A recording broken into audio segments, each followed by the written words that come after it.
What's going on everyone, and here we go with another video. In this video I'll show you how you can mine with this card along with any overclocking settings, so stay tuned until the end of the video.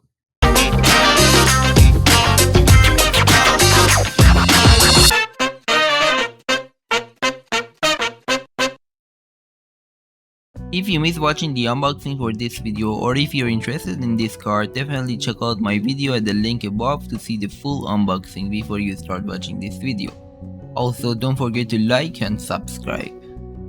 Additionally, we'll compare mining with this card to other GPUs including EVGA 3060 Ti and also the Asus KO edition. Let's go ahead and see everything about mining to overclocking. Now before I show you how to overclock this GPU and also show you how we can mine with this GPU, I want to compare it with some other GPUs so you know whether you got a good thing or whether you should get this one, or if you still didn't get it, what are other options for you and what are other options that you should not get. As I previously mentioned, I'm using EVGA software to overclock my GPUs. The way I found that out was because I was using an EVGA graphic card. I have an EVGA 3060 Ultra, and EVGA is like Apple. They lock their GPU, so you only have to use their software in order to overclock it, undervolted. But once I got introduced to their software, I noticed that their software is perfect, so why not use the software for my other GPUs too? However, there are some disadvantage, not to the software, but to EVGA graphic card. I can't really say disadvantage because it's doing great, it's mining at full power and without any problem. But in terms of temperature, their design is not really good. For example, you can see that the EVGA, the Ultra one, which the heatsink is 4 times more than the other GPUs, the Asus ones that I have, and has 3 fans. The 3 fans are running at 21%, and we can see that the temperature is 55 degree, 56 degrees Celsius, doing absolutely nothing on default setting. Now let's move on to my other GPU that I have. This is the Asus 3060 KO edition. You can see the unboxing and overview of this one in my channel too. It has only 2 fans, and you can see the 2 fans are at 0%. And in default setting, the temperature is 35. That's a big difference, about more than 30 degree, 20 degree cooler than the EVGA at 0% fan. The reason for this is that the KO edition has a great exhaust and a great design that keeps your GPU cool under any circumstance. Even at full load, this GPU behaves really nice and I like it. It's a bit more expensive, about $80 more than the other ones, but I think it's worth it because you're keeping your GPU at the ideal temperature, and by doing that, you're increasing the lifespan of your GPU, which is great. Now let's go to the main one that we want to talk about in this video. The main one that we have is the Asus Auto Extreme, the dual Asus. This GPU has very smaller size because it's a 2-slot design, and it was designed that way in order to fit in mini ITX cases, mid towers, and where you have a space limitation. So the GPU is smaller, the heatsink is much smaller, 1/4 of the EVGA one, 1/2 of the KO edition, and the fans are smaller. But even though with all that, we can see that the fan speed on it is 0 and the temperature is 43 degrees. It's higher than the KO edition, but it's still lower than the EVGA where the fans are running. But now let's go ahead and start the miner and see how much is the hash rate on the default setting, and then I can show you how you can overclock it and undervolt it. So once you start MinerStat, the software that I'm using is MinerStat in order to mine, and I click and start mining and it starts on mining. Make sure that you have enough virtual memory for your miner to work. Other than that, everything should be fine. Now that this is mining, I want to talk about some other stuff. You can go to MinerStat and use the calculator to see how much is the electricity and how much you can make profit out of. But once you're going to MinerStat, you can see that you can mine some other coins like Raven coin and other types of coin, altcoins instead of Ethereum. And I really don't recommend doing that because mining other coins, including Raven coin, what that does is it uses your GPU, your maximum GPU power, and it puts so much pressure on your GPU, and it's using almost twice more power than Ethereum because they're not energy efficient. And by doing that, anything that you make, you may make 20 more cents per day. Like if you're making $1 with this GPU, you make like $1.20 mining Ravencoin instead of Ethereum. But you're not really making it. It's just a number because once you're doing that, in US you have to pay for more electricity because you're using twice more electricity. So you may even be losing some money. But if you're in certain parts of world that electricity is cheaper, definitely that may be more profitable. But the point is that you're damaging your GPU, you're damaging your motherboard, and you're certainly damaging your whole setup. I did that once and I burnt out my motherboard. Luckily nothing happened to my GPU, but my motherboard was damaged. So from then, I just mine Ethereum. You may make a little bit less, but it's safer, more power efficient, and it's the one that I like. So right here, we can see that with the 3060 Ti on the default setting, I'm getting 34 hash rate.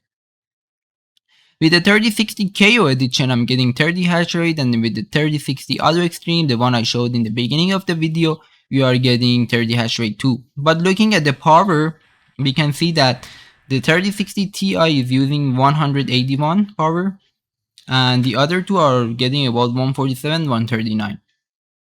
Now, another important thing is to look at the temperature. We can see that the temperature of the EVGA one is 72 degree. Anything above 65 degree is damaging your GPU. So right now, my GPU is being damaged. Looking, and the fans are working at 60%. Looking at the 3060 KO edition, the fans are working at 46 degree, 46%, and the temperature is 62 degrees Celsius. The one that I showed in the beginning, the other extreme Asus, is 68 degree and the fans are 59. So definitely that's not good because we are not power efficient right now. We are not getting hash rate above 100, all three together, and our temperature is very high. So what I'm going to do is to click on stop mine.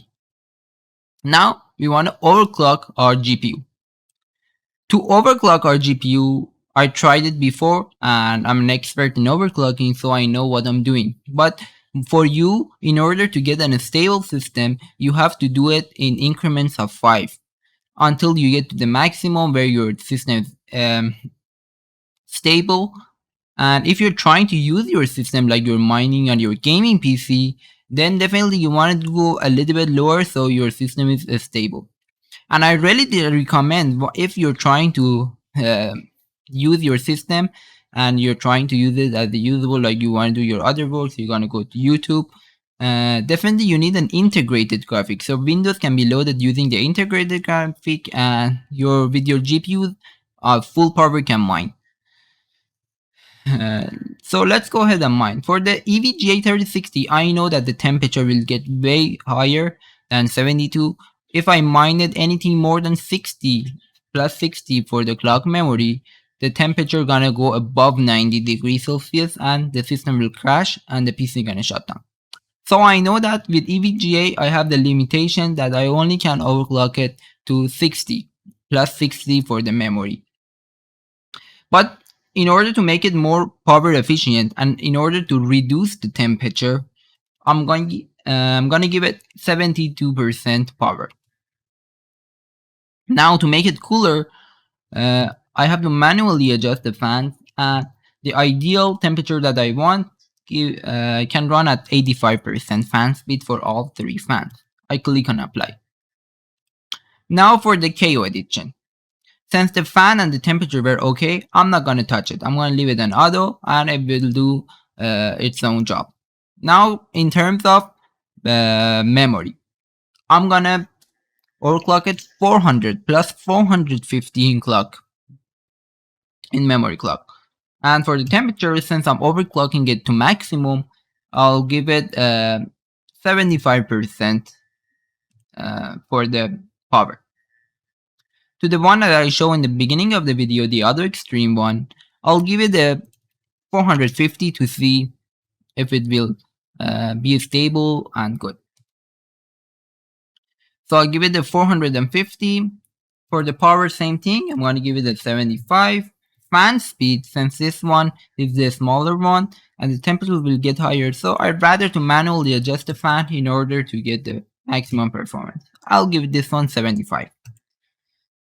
And one more thing is that even if I don't care about the temperature and overclock this one to 70, I'm gonna get a reduction in hash rate. Why? Because it will make the shares will not be accepted because this GPU it's an 8 gigabyte because all TIs are 8 gigabyte, so we can't really overclock it that much.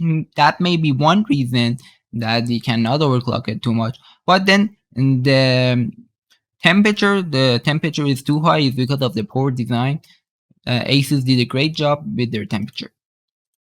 So now that we overclock and undervolted all of our GPUs, let's go ahead and click on start mining it again to see what will happen. Again, while I'm mining, while it loads, then we're gonna see the hash rate. I want to talk about some other things. For example, you may think why I'm using MinerStat. If you're a beginner, then that may be your question. If you're expert, you know that why I'm using MinerStat. But for those who don't know and think like maybe why should I not use NiceHash and other things?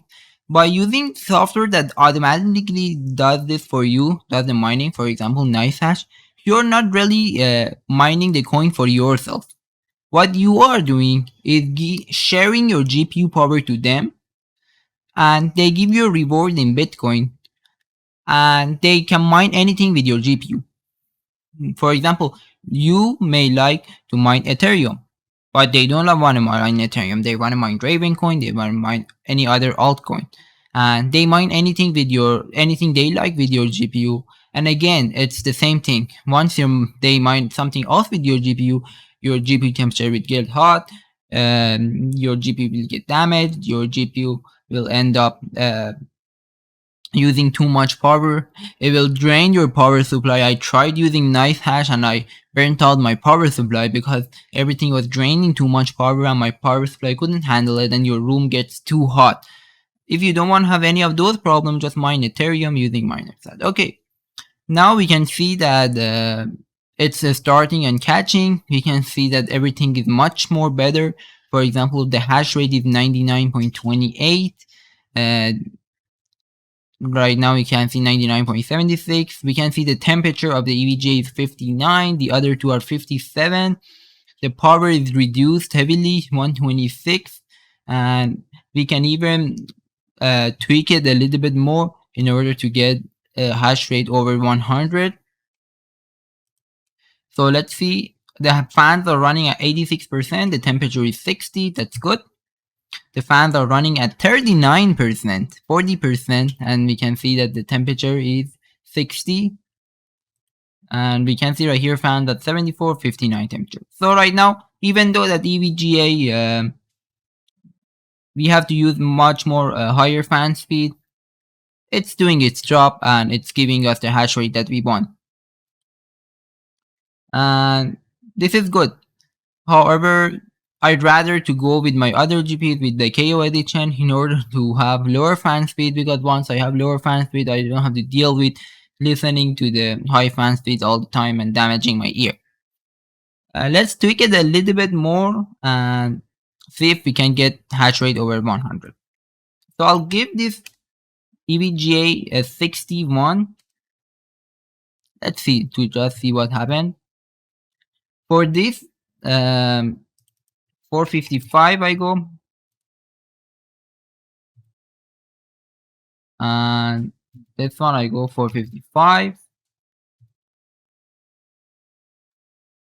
For the EVGA one, I'm gonna increase the power a little bit to see what happens. But the more power you give, the more hash rate you can get. You have to get to a point where giving more power doesn't really matter anymore. So I think 73% is that point. So like from 73 and on, see, right now we got, so 72% was the ideal one. So we'll just go with 72. Let's change this to 59 to see what happens.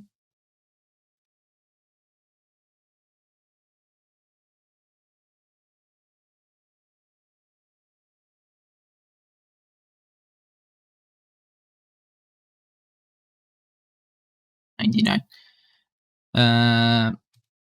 We can change it back to 449. Sometimes once you reduce the overclock, you get more hash rate. So you have to play with it. You have to learn in order to play with it to get over 100. It's a little bit hard to get over 100 with this one. And you have to do trial and error. Don't give up if your PC crashed.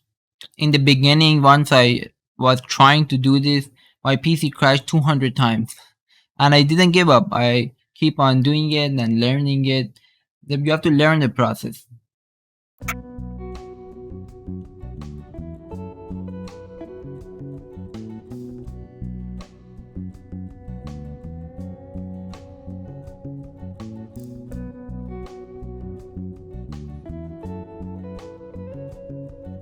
Okay, at the end you can see that once I increased the power to 100% on the EVGA, I was able to get to 100, and you can see right now 99.94.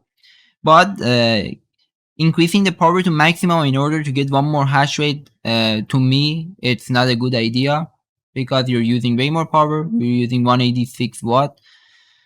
So it's better to undervolt your GPU and get one less hash rate instead of, not even one, like a half a hash rate.